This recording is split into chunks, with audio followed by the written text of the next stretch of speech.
Hello students.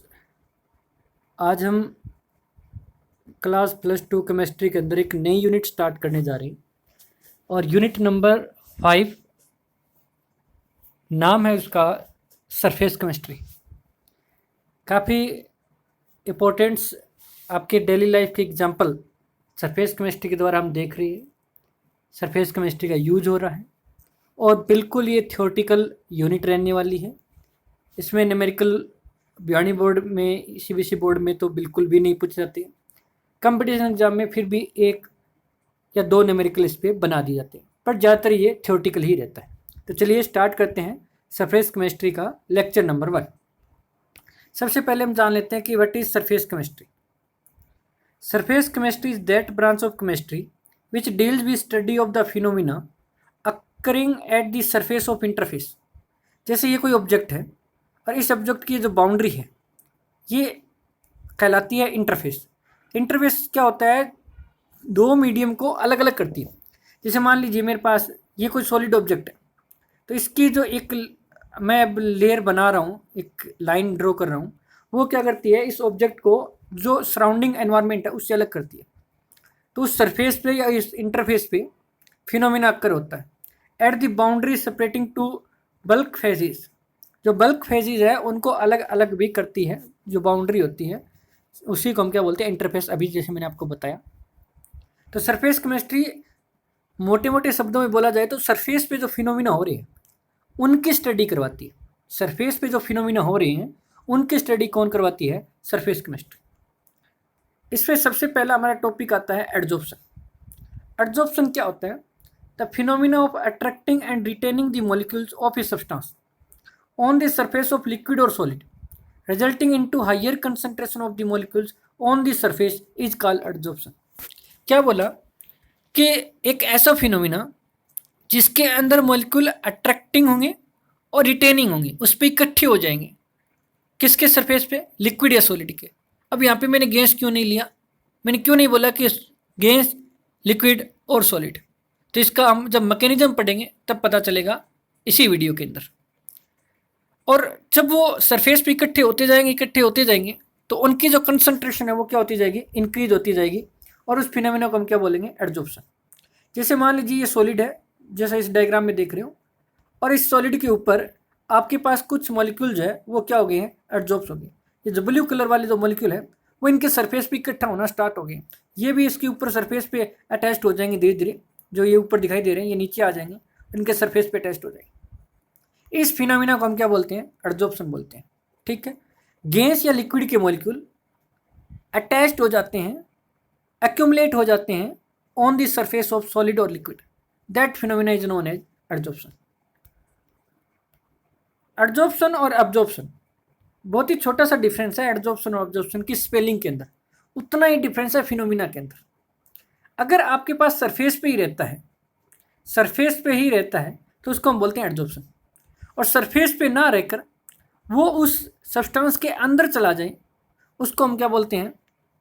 Absorption. उसको हम क्या बोलते हैं? अब्जॉर्प्शन। अब बच्चों एडजॉर्प्शन के अंदर दो पार्ट होते हैं, एक होता है एडजॉर्बेट और एक होता है एडजॉर्बेंट। जो मॉलिक्यूल, जैसे ये ब्लू कलर के दिखाई दे रहे हैं, जो मॉलिक्यूल सॉलिड या लिक्विड के सरफेस पे एक्यूमुलेट होते हैं, उसके सरफेस पे अटैच्ड होते हैं, उनको हम बोलते हैं एडजॉर्बेट। और जो सरफेस प्रोवाइड करवाता है, जिसके सरफेस पे अटैच्ड होते हैं, उनको हम बोलते हैं एडजॉर्बेंट। ध्यान रखना, एडजॉर्बेट कौन से होते हैं? वो मॉलिक्यूल जो सरफेस पे एक्यूमुलेट होंगे, और जिसके सरफेस पे एक्यूमुलेट होंगे उसको क्या हम क्या बोलेंगे? एडजॉर्बेंट। और जो मॉलिक्यूल एडजॉर्ब होंगे उनको हम क्या बोलेंगे? एडजॉर्बेट। ठीक है। और एडजॉर्प्शन में क्या होता है? ये अंदर चला जाता है, सरफेस पे नहीं रहता। तो while adsorption imply deposition eight the surface only. Adsorption में जो डिपोजिशन होता है, मतलब जो मॉलिक्यूल जमा होते हैं, वो कहाँ पे होती हैं? ओनली सरफेस पे होते हैं। और जो कि एब्जॉर्प्शन इम्प्लाई क्या करता है? Penetration into the body of the solid, और वो उसके अंदर चले जाते हैं। जैसे बच्चों एक एग्जांपल देखिए, हमने क्या लिया, एक मतलब जैसे फोम का टुकड़ा लिया, उस फोम के टुकड़े को किसी लिक्विड के अंदर डिप्ट किया, तो वो क्या करेगा? जो फोम का टुकड़ा है वो लिक्विड को अपनी तरफ अट्रैक्ट कर लेगा और उसके अंदर भी चला जाएगा, सरफेस पे नहीं, अंदर भी चला जाएगा। तो वो जो प्रोसेस है वो एब्जॉर्प्शन है। अब आपको क्या करना है? एक चॉक लेना है, जो ब्लैक बोर्ड पे हम लिखते हैं, उस चौक को हम क्या करेंगे, किसी इंक में डिप्ट करवा देंगे, फिर उसको निकालेंगे और बीच में से कट करके देखेंगे, तो जो इंक है वो केवल उसके सरफेस पे अटैच्ड होगी, यानी वो अंदर नहीं जाएगी, तो वो आपका कौन सा फिनोमिना है, एडजॉर्प्शन। और अंदर चली जाए तो कौन सा है, एब्जॉर्प्शन। क्लियर हुआ, एडजॉर्प्शन और एब्जॉर्प्शन। ठीक है, इसके बाद एडजॉर्प्शन और एब्जॉर्प्शन में कुछ और टर्म भी हैं। जैसे एडजॉर्प्शन में एक होता है सोर्प्शन। सोर्प्शन क्या होता है बच्चों, एक ऐसा फिनोमिना या हम कहें जिस फिनोमिना के अंदर एडजॉर्प्शन भी होता हो और प्लस आपका एब्जॉर्प्शन भी होता हो, एडजॉर्प्शन भी होता हो और एब्जॉर्प्शन भी होता हो, उनको हम क्या बोलेंगे, सोर्प्शन। देखो बच्चों, एडजॉर्प्शन में अगर एडी हटा दे तो सोर्प्शन ही बचता है। जो सोर्प्शन होता है उसका मतलब ना एडी होगा ना ए बी होगा, इसका मतलब दोनों ही होंगे उसके अंदर, एडजॉर्प्शन भी होगा और एब्जॉर्प्शन भी होगा। डिसॉर्प्शन क्या होता है कि जो आपके पास सॉलिड सरफेस के ऊपर जो मॉलिक्यूल अटैच्ड हुए हैं, एक्यूमुलेट हुए हैं, उनको वापस हटा देना, उन मॉलिक्यूल को रिमूव कर देना। और ये क्या बताए थे बच्चों, मॉलिक्यूल का क्या नाम दिया था, एडजॉर्बेट। तो एडजॉर्बेट को हटाना किसके सरफेस से, किसके सरफेस से हटाना, एडजॉर्बेंट के सरफेस से हटाना। एडजॉर्बेंट के सरफेस से एडजॉर्बेट को हटाने का जो प्रोसेस है, जो फिनोमिना है, वो क्या कहलाता है, डिसॉर्प्शन। और ये अगर एक्यूमुलेशन होता है मेटल के सरफेस पे तो हम बोलते हैं इसको अक्वल्शन। तो मेटल के सरफेस पे होगा तो इसका नाम बदल जाएगा। बट आपको इसको ज़्यादा डिटेल में नहीं करना, आपको दो टर्म जरूर याद रखनी है, एक सॉर्प्शन और एक डिसॉर्प्शन। ठीक है, डी का मतलब ही हटाना होता है बच्चों, डी का मतलब क्या होता है, हटाना। अब देखिए, इसके ये जो मॉलिक्यूल आया, इसके सरफेस पे एडजॉर्ब हुआ, एडजॉर्प्शन हो गया, फिर वापस यहाँ से हटा दिया तो ये क्या हो गया पास, डिसॉर्प्शन। ये क्या हो गया आपके पास है, डिसॉर्प्शन। एडजॉर्प्शन और एब्जॉर्प्शन में और भी अगर हम देखें तो जैसे हमारे पास क्या था, ये एक मॉलिक्यूल है, ठीक है, और इसके ऊपर हमने Pb2 पॉजिटिव के साथ कांटेक्ट किया, तो जो Pb2 पॉजिटिव वो इसके सरफेस पे एडजॉर्ब हो गया, इसका मतलब एडजॉर्प्शन हो गया बच्चों। अब क्या किया मैंने, H पॉजिटिव मॉलिक्यूल को लेके आया, H पॉजिटिव के मॉलिक्यूल ने Pb2 पॉजिटिव के जो मॉलिक्यूल एडजॉर्ब थे, आयन जो एडजॉर्ब थे, उनको हटा दिया, इसका मतलब क्या हो गया, डिसॉर्प्शन। तो ये एग्जाम्पल था एडजॉर्प्शन और डिसॉर्प्शन का। ठीक है, अगर हम एग्जाम्पल देखें और एडजॉर्प्शन के, तो और एग्जाम्पल ऑफ एडजॉर्प्शन में हमें ध्यान रखना है, adsorption of a dye by a charcoal. इसके अंदर क्या है बच्चों, एक्टिवेटेड चारकोल है, यानी एक्टिवेटेड कार्बन है, एक्टिवेटेड चारकोल है। और जैसे उस पर कोई कलर्ड लिक्विड डालते हैं, जो आपका एक्टिवेटेड जो चारकोल है, कौन सा चारकोल की बात करें, एक्टिवेटेड जो चारकोल है वो आपको आरओ सिस्टम के अंदर भी मिलता है। इस पर हमने क्या किया, कलर्ड सब्सटेंस को डाला, कलर्ड लिक्विड को डाला, तो ये जो एक्टिवेटेड चारकोल है वो जो कलर्ड है उस कलर को यहीं अब्जॉर्ब कर लेगा और आपको ओनली क्या मिलेगा, लिक्विड मिलेगा, ओनली आपको क्या मिलेगा, लिक्विड। तो ये हो गया आपका एक example, adsorption of a dye by a charcoal. जो डाई होती है यानी जो कलर्ड होता है, वो जो कलर होता है वो एडजॉर्ब हो जाता है बाय दी चारकोल। दूसरा है adsorption of gas by a charcoal. जो आपका एक्टिवेटेड चारकोल है उसके सरफेस पे गैस के मॉलिक्यूल भी क्या हो जाते हैं, एडजॉर्ब हो जाते हैं, उसके सरफेस पे एक्यूमुलेट होना क्या कर देते हैं, स्टार्ट कर देते हैं। तो ये दोनों एग्जाम्पल किसके हैं बच्चों, एडजॉर्प्शन के। ठीक है, मैकेनिज्म ऑफ एडजॉर्प्शन, मैकेनिज्म को समझते हैं कि होता क्या, इसको थोड़ा अलग तरीके से हम देखते हैं। मान लीजिए मेरे पास यहाँ पे एक सॉलिड सब्सटेंस है और सॉलिड में क्या होते हैं, मॉलिक्यूल्स जो होते हैं वो क्लोजली पैक्ड होते हैं, इस तरह से जुड़े होते हैं। अगर हम बात करें इस सेंटर वाले मॉलिक्यूल की, तो इसमें इधर भी फोर्स लग रहा है, इस मॉलिक्यूल के साथ या एटम के साथ या पार्टिकल के साथ फोर्स लग रहा है, इधर भी फोर्स लग रहा है, यानी आपके पास हर तरफ फोर्स लग रहा है। तो इसकी अगर नेट फोर्स की बात करें तो नेट फोर्स कितना हो जाता है, 0। फिजिक्स में पढ़ा होगा बच्चों, फोर्स एक वेक्टर क्वांटिटी है और एक डायरेक्शन में फोर्स को पॉजिटिव लेंगे तो ठीक उससे अपोजिट डायरेक्शन में फोर्स को क्या लेंगे, हम नेगेटिव लेंगे। तो इक्वल फोर्स लग रहा है, हर डायरेक्शन के अंदर लग रहा है। तो यहाँ जो सेंटर का जो मॉलिक्यूल है, जो बीच में जो मॉलिक्यूल आता है, उसके चारों और जो मॉलिक्यूल होते हैं या और जो कंस्टिट्यूट पार्टिकल होते हैं, उन पे कौन सी फोर्स होती है, बैलेंस्ड फोर्स होती है। कौन सी फोर्स होती है बच्चों, बैलेंस्ड फोर्स होती है। ठीक है, जबकि सरफेस पे जो मॉलिक्यूल है, अगर हम देखें सरफेस पे जो मॉलिक्यूल है वो आपके केवल नीचे की तरफ फोर्स रख रहा है। देखिए, या मैं एक डायग्राम और बना देता हूँ यहाँ पे। अगर मैं यही सॉलिड को दोबारा से बनाऊँ, इस तरह से मॉलिक्यूल थे, सेंटर वाले पे बैलेंस्ड था। अब जो ये सरफेस वाले उसको देखिए, इस पर एक यहाँ फोर्स लग रहा है, एक इस मॉलिक्यूल से, एक इस मॉलिक्यूल से, और ये जो है वो कैंसिल हो जाएगा। ये साइड वाले तो कैंसिल हो जाएंगे, ठीक। इसका मतलब इस पे एक इस डायरेक्शन में, एक इस डायरेक्शन में और एक इस डायरेक्शन में, 3 आपके पास नीचे की तरफ फोर्स लग रहा है। तो इनके सरफेस पे भी एक अनबैलेंस्ड फोर्स की वजह से एक फोर्स ऑफ ट्रैक्शन क्रिएट हो जाती है, जिसको हम बोलेंगे रेसिड्यूल फोर्स। क्या बोलेंगे बच्चों? Residual force. और इन्हीं के कारण ही जब कोई लिक्विड का मॉलिक्यूल या गैस का मॉलिक्यूल इसके सरफेस के नज़दीक आता है, तो वो इस सरफेस पे क्या हो जाता है? एडजॉर्ब हो जाता है, और एडजॉर्प्शन फिनोमिना होता है। यानी आपका जो कारण है एडजॉर्प्शन होने का, वो क्या कारण है? वो एक ही कारण है, वो है आपका due to unbalanced forces of the particles at the surface. जो सरफेस वाले मॉलिक्यूल्स हैं, सरफेस वाले पार्टिकल है, सरफेस वाले आयन है, वो तो देखा जाएगा कि वो कौन से सब्सटेंस की बात करें, उसके कंस्टिट्यूट पार्टिकल्स क्या हैं, आयन है, मॉलिक्यूल है, एटम है, क्या है, तो उन पे अनबैलेंस्ड फोर्स होता है। उसी कारण वहाँ पे एक रेसिडुअल फोर्स क्रिएट होता है, और इसके कारण ही आपके पास होता है। अब मान लीजिए ये नीचे लगने वाला फोर्स ज़्यादा होगा, तो रेसिडुअल फोर्स ज़्यादा होगा, और रेसिडुअल फोर्स ज़्यादा होगा तो आपके पास एब्जॉर्प्शन ज़्यादा होगा। बट अगर मैं यहाँ पे ये सॉलिड लेकर क्या ले लूँ? गैस ले लूँ, तो आपको पता है बच्चों, गैस के मॉलिक्यूल में फोर्स ऑफ ट्रैक्शन नेग्लिजिबल होती है। इसका मतलब नीचे की तरफ कोई फोर्स नहीं लगेगा, तो रेसिडुअल फोर्स क्रिएट नहीं होगी, आपका एब्जॉर्प्शन नहीं होगा, इसलिए लिक्विड में गैस नहीं होगा। हाँ, लिक्विड में हो सकता है और सॉलिड में हो सकता है। अगर मैं कहूँ कि लिक्विड और सॉलिड में बेस्ट एडजॉर्बेंट का काम कौन करेगा, तो बेस्ट एडजॉर्बेंट का काम कौन करेगा बच्चों? सॉलिड करेगा। कौन करेगा? सॉलिड। क्योंकि जितनी ज़्यादा अनबैलेंस्ड फोर्स में फोर्स ऑफ ट्रैक्शन नीचे की तरफ होगी, उतना ही रेसिडुअल फोर्स का मैग्नीट्यूड क्या होगा? ज़्यादा होगा, और जितना इनका मैग्नीट्यूड ज़्यादा होगा, आपका एडजॉर्प्शन उतना ही क्या होगा? ज़्यादा होगा। तो ये मैकेनिज्म है बच्चों किसका? एडजॉर्प्शन का। जैसे मैंने एक एग्जाम्पल देख रखा है कि प्लेटिनम है, और उस प्लेटिनम के सरफेस के ऊपर हाइड्रोजन गैस है, वो आपके पास क्या हो रही है?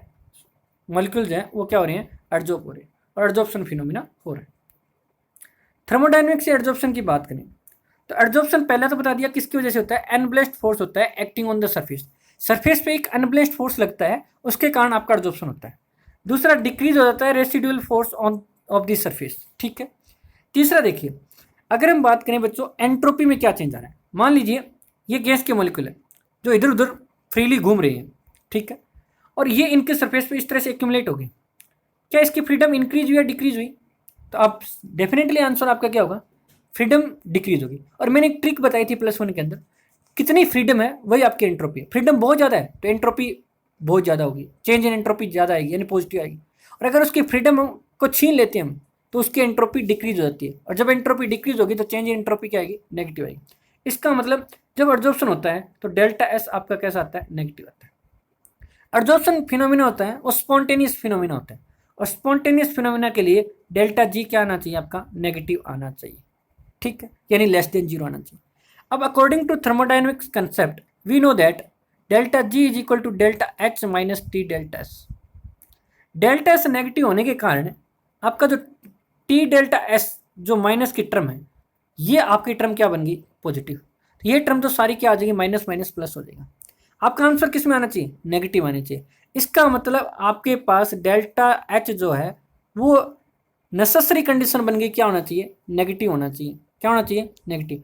और जो डेल्टा एच नेगेटिव के साथ साथ उसकी वैल्यू टी डेल्टा एस से बड़ी भी होनी चाहिए। डेल्टा एच ग्रेटर देन होना चाहिए किससे?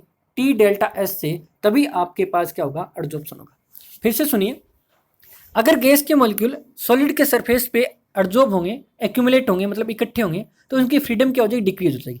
फ्रीडम डिक्रीज होने के कारण हम लिखेंगे delta S is equal to negative. Delta G जो होता है चेंज इन गिब्स एनर्जी, वो भी हमारा नेगेटिव होना चाहिए, क्योंकि जो एडजॉर्प्शन हो रहा है किसी सॉलिड के सरफेस पे हो रहा है, तो जो प्रोसेस होता है वो स्पॉन्टेनियस होता है। एक हमने स्पॉन्टेनियस प्रोसेस पढ़ा होगा +1 के अंदर, और एक हमने नॉन स्पॉन्टेनियस प्रोसेस पढ़ा होगा।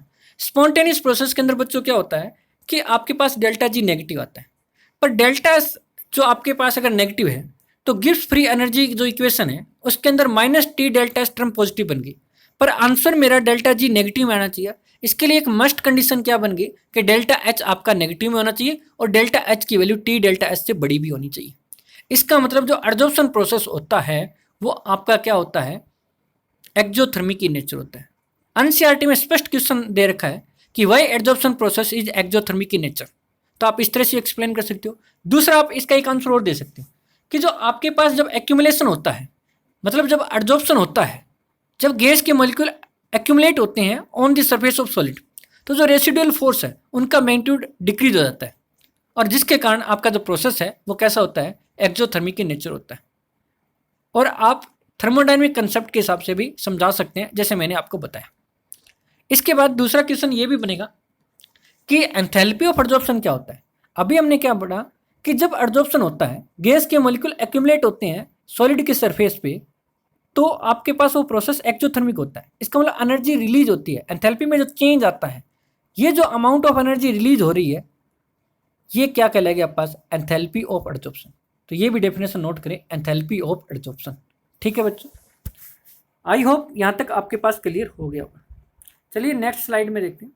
टाइप्स ऑफ एडजॉर्प्शन की बात करें तो दो एडजॉर्प्शन होते हैं, फिजिकल एडजॉर्प्शन या फिर इसको फिजिसॉर्प्शन भी बोल सकते हैं। क्या बोल सकते हैं, फिजिसॉर्प्शन बोल सकते हैं। ठीक, फिजिसॉर्प्शन। और दूसरा होता है केमिकल एडजॉर्प्शन, केमिसॉर्प्शन।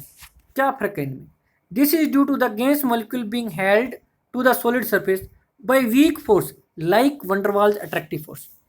अगर आपके पास गैस के मॉलिक्यूल लिक्विड के सॉलिड के सरफेस के ऊपर या लिक्विड के सरफेस के ऊपर अगर आपके पास वीक फोर्स से एक्यूमुलेट होते हैं, और वीक फोर्स कौन सी, जैसे लाइक वंडरवाल अट्रैक्टिव फोर्स से जो अगर आपके पास एक्यूमुलेट होते हैं, उस एडजॉर्प्शन को हम क्या बोलते हैं, फिजिकल एडजॉर्प्शन बोलते हैं। अगर इसका ग्राफ बनाए टेम्परेचर के साथ, नीचे टेम्प नहीं है, टेम्परेचर ही, और ये एक्स बाई एम, एक्स क्या है, अमाउंट ऑफ एडजॉर्बेंट, एम क्या है, मास ऑफ एडजॉर्बेंट, और एक्स बाई क्या को क्या लिखेंगे हम, एक्सटेंट ऑफ एडजॉर्प्शन।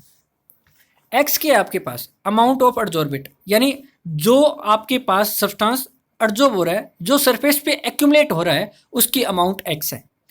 और जो हमने ले रखा है, जैसे सॉलिड ले रखा है, जिसके सरफेस में एडजॉर्प्शन करवा रहे हैं, उनका मास हमने कितना ले लिया, एम, और इन क्वांटिटी को डिवाइड कर दें एक्स बाई एम, तो ये हो गया आपकी एक्सटेंट ऑफ एडजॉर्प्शन। अगर एक्स बाई एम की वैल्यू ज़्यादा आएगी उसका मतलब एडजॉर्प्शन ज़्यादा होगा, अगर एक्स बाई एम की वैल्यू कम आएगी इसका मतलब एडजॉर्प्शन क्या होगा, कम होगा। ठीक है, तो हमने ये टेम्परेचर बढ़ाएंगे तो इसके एक्स बाई एम की वैल्यू क्या हो जाएगी, डिक्रीज हो जाएगी। ठीक है, आगे इसकी चर्चा करेंगे डिटेल में, थोड़ा सा मैं आपको बता दूंगा। ठीक है, इसके अगर बाद की बात करें तो केमिकल एडजॉर्प्शन। केमिकल एडजॉर्प्शन में क्या होता है बच्चों, केमिकल एडजॉर्प्शन में जो आपके पास गैस के मॉलिक्यूल एक्यूमुलेट होते हैं सॉलिड सरफेस पे, वो स्ट्रॉन्ग फोर्सेस से एक्यूमुलेट होते हैं। यानी जब गैस के मॉलिक्यूल और सॉलिड के सरफेस के बीच में अगर एक स्ट्रॉन्ग फोर्स जनरेट हो जाती है, और स्ट्रॉन्ग फोर्स से वो एक्यूमुलेट रहते हैं, और जैसे हाइड्रोजन बॉन्डिंग, कौन सी बॉन्डिंग, हाइड्रोजन बॉन्डिंग, तो उसको हम क्या बोलते हैं, केमिकल एडजॉर्प्शन। और इसमें क्या बनता है, बॉन्ड बनता है, जबकि फिजिकल एडजॉर्प्शन में बॉन्ड नहीं बनता। In this kind of adsorption the gas molecule of atoms are held to the solid surface by chemical bond. अगर केमिकल बॉन्ड से अगर वो जुड़ जाते हैं, एडजॉर्प्शन होता है गैस और सॉलिड के बीच में, और अगर उनके बीच में एक बॉन्ड बन जाता है तो वहाँ पे फोर्स ऑफ अट्रैक्शन स्ट्रॉन्ग हो जाएगी, तो उसको हम क्या बोलेंगे, केमिकल एडजॉर्प्शन या फिर केमिसॉर्प्शन। जैसे फिजिकल एडजॉर्प्शन को फिजिसॉर्प्शन। सिंपल सी बात है, हम कहीं जा रहे हैं, रास्ते में कोई मिला, नॉर्मल हाई हेलो कर लिया, वो आपका फिजिकल एडजॉर्प्शन। हाई हेलो के साथ वो अपने साथ ही ले ले, यानी उसके बीच में फोर्स ऑफ अट्रैक्शन स्ट्रॉन्ग कर ले, हम जा रहे हैं वही हमारे पीछे पीछे आ जाए, तो वो कौन सा हो गया आपके पास, केमिकल एडजॉर्प्शन। ठीक, इसमें क्या होता है, टेम्परेचर बढ़ाएंगे तो पहले एडजॉर्प्शन बढ़ेगा फिर घटेगा। क्यों बच्चों, क्योंकि आपने केमिकल काइनेटिक्स के अंदर पढ़ा होगा कि जब रिएक्शन करवाते हैं तो आपको पहले कुछ अमाउंट में एनर्जी देनी पड़ती है, और जिस अमाउंट में एनर्जी हमें देनी पड़ती है, रिक्वायरमेंट होती है, उसको हम बोलते हैं एक्टिवेशन एनर्जी। उसको हम क्या बोलते हैं, एक्टिवेशन एनर्जी। ठीक है, उनको हम क्या बोलेंगे बच्चों, एक्टिवेशन एनर्जी। तो इसलिए जो टेम्परेचर बढ़ाने से पहले तो एक्टिवेशन एनर्जी इनको मिलती है, जिसके कारण पहले तो एडजॉर्प्शन बढ़ता है, पर एक लिमिट तक ही बढ़ेगा, फिर भी टेम्परेचर बढ़ाते गए तो जिस एनर्जी जो मिली टेम्परेचर बढ़ाने से, उससे जो बॉन्ड बन रहे थे वो टूटना भी क्या हो जाएंगे, स्टार्ट हो जाएंगे। यानी एक लिमिट तक ही आप उसको कर सकते हो। ठीक है, तो केमिकल एडजॉर्प्शन टेम्परेचर बढ़ाने से पहले बढ़ता है, फिर क्या हो जाता है, ये घट जाता है। टाइप्स ऑफ एडजॉर्प्शन में दो पढ़ा हमने, फिजिकल एडजॉर्प्शन और केमिकल एडजॉर्प्शन। अब इनके दोनों के बीच में क्या जान लेते हैं हम, डिफरेंस जान लेते हैं कि क्या डिफरेंस है हमारे पास। तो सबसे पहले अगर प्रॉपर्टी की बात करें तो नेचर ऑफ एडजॉर्प्शन, इनमें वीक वंडरवाल फोर्स होती है जबकि इनमें स्ट्रॉन्ग फोर्स होती है और हाइड्रोजन बॉन्डिंग होती है। एंथैल्पी ऑफ एडजॉर्प्शन पढ़ा बच्चों कि जो अभी पढ़ा कि एक्सोथर्मिक नेचर होता है, जो एनर्जी रिलीज होती है उसी को हम एंथैल्पी ऑफ एडजॉर्प्शन बोलते हैं। इनका जो एंथैल्पी ऑफ एडजॉर्प्शन होता है फिजिकल एडजॉर्प्शन केस में वो लो होता है और ये होता है 20 to 40 किलो जूल पर मोल होता है बच्चों, जबकि केमिकल एडजॉर्प्शन में 80 to 240 किलो जूल पर मोल होता है। रिवर्सिबिलिटी की बात करें तो फिजिकल एडजॉर्प्शन रिवर्सिबल नेचर होता है, यानी गैस के मॉलिक्यूल सॉलिड के सरफेस पे एडजॉर्ब भी होंगे और वापस हट भी जाएंगे, यानी डिसॉर्प्शन भी हो जाएगा, जबकि केमिकल एडजॉर्प्शन ऐसा नहीं होगा, इरिवर्सिबल होगा। Temperature at which adsorption is more pronouncing, तो आपका टेम्परेचर कौन सा फेवरेबल कंडीशन होगी कि हाई टेम्परेचर होगा या लो टेम्परेचर होगा, तो फिजिकल एडजॉर्प्शन के लिए लो टेम्परेचर होगा और केमिकल एडजॉर्प्शन के लिए कैसा होगा, हाई टेम्परेचर होगा। टेम्परेचर में चेंज लाने से क्या इफेक्ट आएगा, तो फिजिकल एडजॉर्प्शन तो डिक्रीज होगा, पहले तो ये क्या होगा, केमिकल एडजॉर्प्शन इंक्रीज होगा, एक लिमिट के बाद ये भी डिक्रीज होना क्या कर देगा, स्टार्ट कर देगा, जबकि फिजिकल एडजॉर्प्शन आपका रेगुलरली क्या होगा, डिक्रीज होगा। और अगर हम डिफरेंस की बात करें तो डिपेंडेंसी की बात करें तो फिजिकल एडजॉर्प्शन स्पेसिफिक नेचर नहीं है।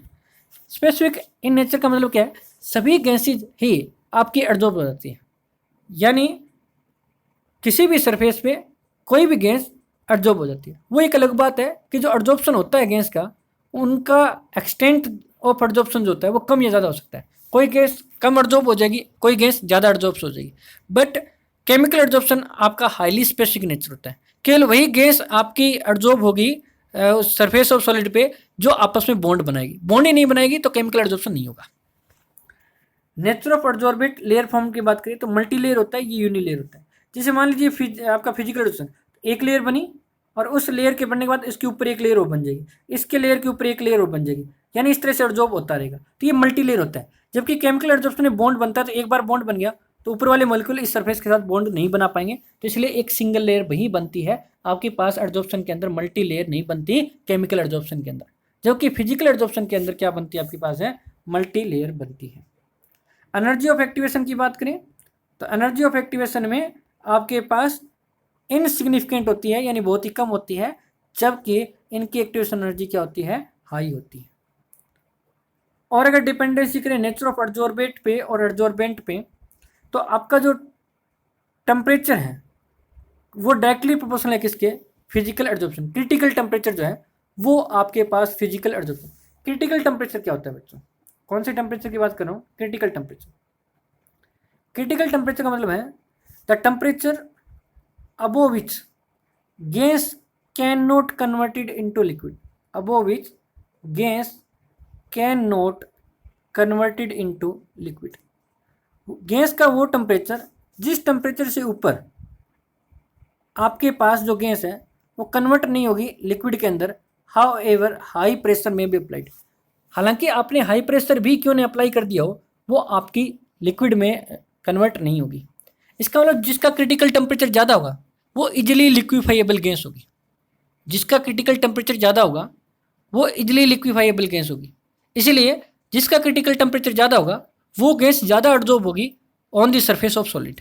इसलिए फिजिकल एडजॉर्प्शन जो है वो क्रिटिकल टेम्परेचर के डायरेक्टली होता है। क्रिटिकल टेम्परेचर जितना ज़्यादा होगा उतना ही फिजिकल एडजॉर्प्शन ज़्यादा होगा, जबकि केमिकल एडजॉर्प्शन में ऐसा कोई फर्क नहीं है। एडजॉर्प्शन की फिजिकल एडजॉर्प्शन की बात करें तो ईजी होता है, जबकि केमिकल एडजॉर्प्शन इतना ईजी नहीं होता, उसमें बॉन्ड बनने पड़ते हैं। एग्जाम्पल की बात करें तो adsorption of hydrogen gas on powered charcoal.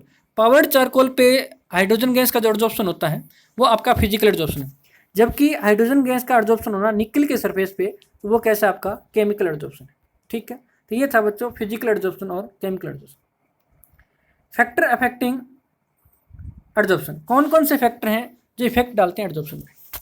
पहला है आपका सरफेस एरिया, तो जो आपका एडजॉर्प्शन है वो डायरेक्टली प्रोपोर्शनल है किसके, सरफेस एरिया के। जितना ज़्यादा सरफेस एरिया होगा उतना ही आपके पास एडजॉर्प्शन क्या होगा, ज़्यादा होगा। मान लीजिए ये एक सरफेस है, ठीक है, इस सरफेस पे इधर कितने मॉलिक्यूल एक्यूमुलेट हो रहे हैं, 4, इधर मान लो 2, नीचे भी 4 होंगे और ये हो गया 2। अब मैंने क्या किया, इसको बीच में से कट कर दिया बच्चों। बीच में से कट करने के बाद क्या हो गया मेरे पास है, ये जो मॉलिक्यूल पहले बीच में आ रहे थे वो आपके पास सरफेस पे आ गए, यानी आपका जो रेसिडुअल फोर्स है वो आपका और इंक्रीज हो गया। इसका मतलब यहाँ 2 तो हो ही रहे थे, एक्यूमुलेट हो रहे थे, साइड में 2 हो रहे थे, अब ये 2 नए सरफेस और बन गए, जो मैंने डार्क लाइन कर रहा हूँ, ये 2 सरफेस और क्रिएट हो गए, तो यहाँ भी एडजॉर्प्शन होना क्या हो जाएगा, स्टार्ट हो जाएगा। इसका मतलब एडजॉर्प्शन क्या हो गया, इंक्रीज हो गया। क्यों इंक्रीज हो गया, क्योंकि आपके पास सरफेस एरिया बढ़ाने से जो आपकी एनब्लेस्ड फोर्स होती है सरफेस पे वो इंक्रीज हो जाती है, जिसके कारण एडजॉर्प्शन का रेट जो है वो क्या हो जाता है, इंक्रीज हो जाता है, या फिर एडजॉर्प्शन ज़्यादा हो जाता है। एनसीईआरटी में साफ साफ में क्वेश्चन लिखा हुआ है कि why adsorbent used in fine powdered or, कि आप जो है एडजॉर्बेंट को जब यूज़ करते हो तो फाइन पाउडर्ड फॉर्म में क्यों यूज़ करते हो, क्योंकि जितना पाउडर फॉर्म बने, जितने हम ज़्यादा टुकड़े करेंगे मतलब उतना उसका सरफेस एरिया क्या होता जाएगा, इंक्रीज होता है। बिल्कुल पाउडर बना लिया, इसका मतलब सरफेस एरिया हमने बहुत इंक्रीज कर दिया। सरफेस एरिया इंक्रीज होने से अनब्लेस्ड फोर्स है वो इंक्रीज होगी, और आपके पास रेसिडुअल फोर्स जो है वो इंक्रीज होगी, तो आपके पास क्या बन जाएगा, एडजॉर्प्शन क्या हो जाएगा, ज़्यादा हो जाएगा। दूसरा आपके पास डिपेंड करता है नेचर ऑफ गैस पे, ये अभी बताया कि जो क्रिटिकल टेम्परेचर जिसका ज़्यादा होगा उसका एडजॉर्प्शन भी क्या होगा, ज़्यादा होगा। किस पे डिपेंड करता है, नेचर ऑफ गैस पे भी डिपेंड करता है। हीट ऑफ एडजॉर्प्शन पे डिपेंड करता है, जिसका हीट ऑफ एडजॉर्प्शन ज़्यादा होगा उसका एडजॉर्प्शन भी क्या होगा, ज़्यादा होगा। ठीक है, अगर हीट ऑफ एडजॉर्प्शन कम होगा तो आपके पास एडजॉर्प्शन भी क्या होगा, कम होगा। रिवर्सिबल करेक्टर की बात करें तो जो आपका ये जो आपका हीट ऑफ एडजॉर्प्शन है वो फिजिकल एडजॉर्प्शन में लो होना चाहिए, लोअर टेम्परेचर होना चाहिए, जबकि केमिकल एडजॉर्प्शन में कैसा होना चाहिए, आपके पास हाई होना चाहिए बच्चों, ये भी जान रखिए। जो आपका फिजिकल एडजॉर्प्शन है वो आपका रिवर्सिबल नेचर होता है, जबकि आपका जो केमिकल एडजॉर्प्शन है वो कैसा होता है, इरिवर्सिबल नेचर होता है। Effect of temperature, physical adsorption जो है, फिजिकल जो एडजॉर्प्शन है वो डिक्रीज होगा विद इंक्रीज इन टेम्परेचर, जबकि केमिकल एडजॉर्प्शन की बात करें तो टेम्परेचर बढ़ाने से पहले तो इंक्रीज होगा, बट एक लिमिट के बाद टेम्परेचर बढ़ाने से वो भी डिक्रीज हो जाएगा। प्रेशर की इफेक्ट की बात करें तो जो आपका फिजिकल एडजॉर्प्शन है वो फिजिकल एडजॉर्प्शन क्या होगा, इंक्रीज होगा विद इंक्रीज इन प्रेशर, जबकि केमिकल एडजॉर्प्शन पे कोई फर्क नहीं पड़ेगा। नेक्स्ट है thickness of adsorbed layer of gas. Chemical adsorption में तो थिकनेस का कोई रोल नहीं है, जबकि आपकी फिजिकल एडजॉर्प्शन में क्या बनती थी, मल्टी लेयर बनती थी। अब इंपॉर्टेंट टॉपिक और डिस्कस करते हैं, adsorption isotherm, the relation between the equilibrium pressure of a gas and its amount of adsorbed on the solid adsorbent at any constant temperature is called adsorption isotherm. Simple सी भाषा में अगर मैं बताऊं, ये लैंग्वेज समझ में ना आ रही हो तो हम क्या करेंगे, ग्राफ प्लॉट करेंगे, जितना एडजॉर्प्शन हो रहा है यानी एक्सटेंट ऑफ एडजॉर्प्शन, जिसको एक्स बाई एम से डिनोट करते हैं। एक्स आपके पास अमाउंट है किसकी, एडजॉर्बेट की, एम क्या है, मास है एडजॉर्बेंट का, और एक्स बाई एम क्या है, एक्सटेंट ऑफ एडजॉर्प्शन और प्रेशर के बीच में ग्राफ प्लॉट करते हैं। तो ग्राफ कैसा आता है, जैसे हम प्रेशर पहले बढ़ाते हैं तो आपका एक्स बाई एम रैपिडली बढ़ता है, फिर जाके क्या हो जाता है, कांस्टेंट हो जाता है, फिर क्या हो जाता है, कांस्टेंट हो जाता है। ठीक है, इसका मतलब मैं इसमें 3 पॉइंट बना लेता हूँ। मान लीजिए ये जो आपका एडजॉर्प्शन बढ़ा, ये मान लेते हैं इस तरह से, इसकी करो आगे, पहले बढ़ा फिर कांस्टेंट हो गया। यहाँ तक देखते हैं, पहले एक ये पार्ट बनाते हैं। अब देखिए ये जो पार्ट बना है, इस कंडीशन के अंदर आपका जो प्रेशर है वो क्या है बच्चों, लो प्रेशर है। क्या है, लो प्रेशर। और जो ये जो प्रेशर है वो कौन सा है, हाई प्रेशर है। अब आपके लो प्रेशर पे देखें तो आपका ग्राफ क्या आ रहा है, बिल्कुल एक स्ट्रेट लाइन आ रहा है। ग्राफ कैसा आ रहा है, स्ट्रेट लाइन।